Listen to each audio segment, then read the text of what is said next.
qui a un relief au milieu de notre métropole, c'est la colline de Béjavite qu'on est en train de passer.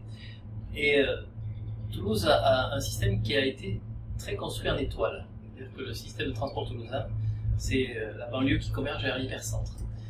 Sur l'étoile, on a tout ce qu'il faut. Il y a 2 lignes de métro, il y a vraiment qui se croisent en plein milieu de Toulouse. On a des linéos, des bus rapides, on a beaucoup de choses. Sauf que maintenant, le déficit, c'est la périphérie et la nécessité d'aller directement d'un point à un autre sans passer par l'hypercentre.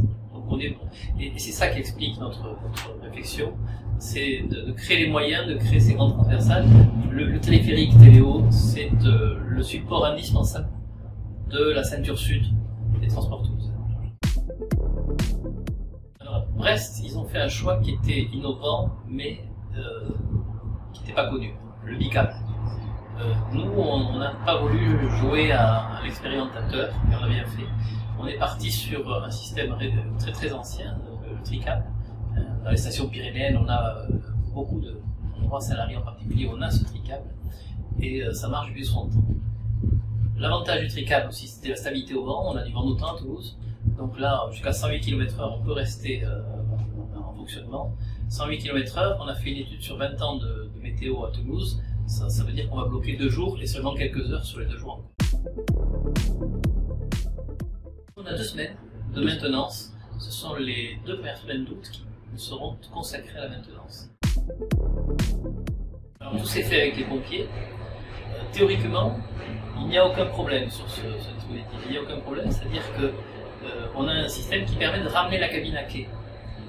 Mais les pompiers ont voulu imaginer une situation où même cette absence de problème induise des problèmes. Donc on est parti sur quelque chose de tout à fait nouveau. Et les pompiers, depuis plusieurs semaines, ont testé l'évacuation dans les endroits les pires. Donc blocage au milieu de la Garonne, etc. Direction Université Paul Sabatier. Non, parce que c'est pas substituable. Le téléphérique va faire 8000 personnes jour. Les lignes de métro toulousaines font plus de 200 000 jours. Il y a vraiment pas, c'est pas le but. Non, nous, notre souci, c'était cette grande colline de Belge-David qui est au cœur de la géographie toulousaine, et il n'y a pas de substitution. La substitution qui aurait pu être en place, c'est le projet années 60 de faire un immense tunnel sous la colline, comme on a fait à Marseille ou à Lyon. Et c'est plus du tout les trucs. Donc nous, c'était un outil qui était vraiment un outil indispensable pour ce type de situation géographique. Donc c'était Téléo ou rien. Mais il n'y avait pas de compensation. Et puis comparer en compensation le téléphérique au métro, je trouve ça un peu surréaliste quand même. C'est un schéma global de mobilité. Il y a 3 maillons dans la ceinture sud.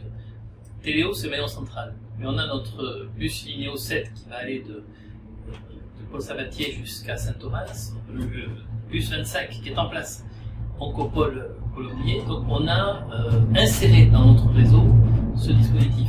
Et c'est pas un hasard, on va arriver à une connexion avec le métro ligne B quand on sera à Paul Sabatier. Donc on l'a conçu comme un élément du réseau, d'autant plus que on a prévu un système de tarification, de tickets, etc. qui est complètement intégré dans le système. Donc il n'y a pas de prix particulier. Quelqu'un qui arrive en métro avec son ticket, il ne le repaye pas, il refait passer le ticket dans le valideur et il rentre.